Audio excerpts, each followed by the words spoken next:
Ruling party का आदमी उनका चेयरमैन होता है, ये चला आता है।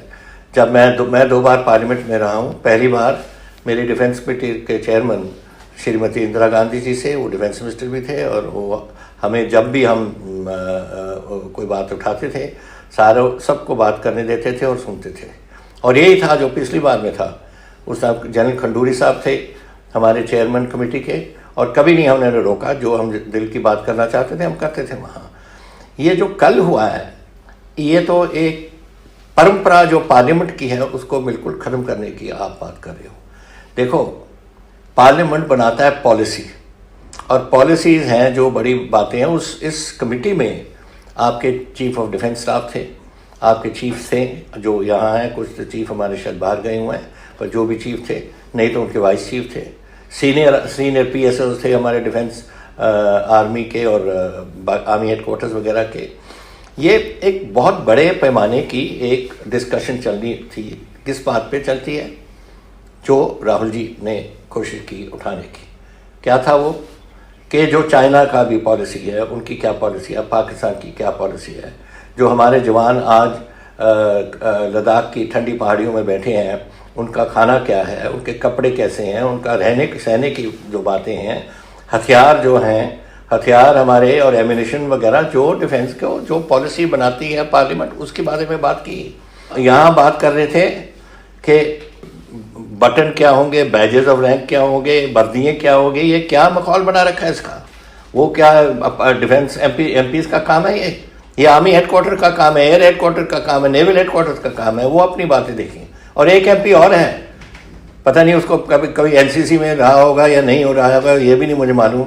और वो कहता है कि तीनों सर्विसेज की वर्दी एक ही बना दो। कभी ऐसे लोग जो आते हैं इस कमेटी में, थोड़ा सा तो पढ़ के आए। उनको होना चाहिए कि क्या हमारी ईथॉस है फौज की, एयरफोर्स की, नेवी की, क्या हमारा इतिहास है, क्या हमारी फौजें कहाँ लड़े हैं। थोड़ा हिस्ट्री तो समझो कि कहाँ ये देखो पिक्चर, ये देखें, ये सब सिंगापुर जापान की लड़ाई है। और ये जो बातें हैं, आते हैं और समझते हैं कि हम जो मर्जी है वहाँ कह के चले जाएं। मुल्क का सोचो, हमारी फौजों का सोचो, हमारी डिफेंस सर्विसेज का सोचो। वो बेचारे वहाँ लड़ रहे हैं, वहाँ बैठे हैं। कोई दिन निकलता है जब कोई हमारा जवान शहीद नहीं होता कश्मीर की पहाड़ी में। उनके बारे में सोचो। उनका नहीं सोचना आपने, आप सोचते हैं कि वर्दी बंद कर दो। हर रेजिमेंट की इंसिग्निया होती है, हर रेजिमेंट की हिस्ट्री है। ये मेरी रेजिमेंट देखो, मेरी 1846 की बनी हुई रेजिमेंट है। 22 हमने बैटल ऑनर्स हमने लिए हुए हैं उसके। इनको भूल जाए हम? क्या किस्म की आप, मुझे समझ नहीं आती कि आप ये लोग हैं जो पॉलिटिशियन इसमें बैठे हैं, जिनको कोई हिस्ट्री का थोड़ा सा भी नहीं पता और डिफेंस सर्विस का कुछ नहीं पता। राहुल जी ने बिल्कुल सही कहा, और मैं आपको कहता हूँ कि आज के दिन जो ये बात सुनेंगे, राहुल जी की स्पीच भी सुनेंगे, उनके बारे में भी सुनेंगे, और मैं जो बात कर रहा हूँ सुनेंगे। सब फौजी जो रहे हैं, एयरमैन रहे हैं या हमारे नेवल ऑफिसर्स रहे हैं या जवान रहे हैं, सबको जो मैं बात कर रहा हूँ उसको अच्छी लगेगी और उनको पसंद आएगी कि ये बात सही कर रहे हैं। क्या कर रहे हो आप?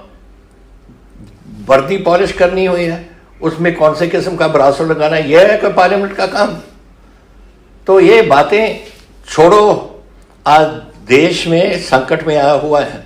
आज चीन की हमारे पे निगाह है, पाकिस्तान की हमारे पे निगाह है। दोनों दोस्त बने हुए हैं इस टाइम, और आप उनकी बड़ी बातों सोचने के बजाय, हथियार के बजाय, जो बाकी चीज़ें फौज को चाहिए, नेवी को चाहिए, एयरफोर्स को चाहिए, उनके बजाय आप छोटी छोटी बातों पे आ जाते हैं। और फिर जो उठाना चाहता है कोई, इसका हर मेंबर का हक है कि उठा के अपनी बात करे, उनको बोलने नहीं देते। पता नहीं है कौन है वो कमेटी का चेयरमैन, उसमें मेरे ख्याल वो भी कभी NCC में नहीं गया होगा।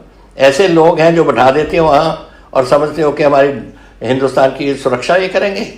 मुझे शर्म आती है कहते हुए कि यहाँ तक हमारी पार्लियामेंट की डिफेंस कमेटीज पहुँच गई हैं। भगवान के लिए देश का सोचो और हमारी फौजों का सोचो, यही मैं कुछ कह सकता हूँ, और नहीं मैं कुछ कह सकता। लेकिन ये बातें नहीं होनी चाहिए उस लेवल पे।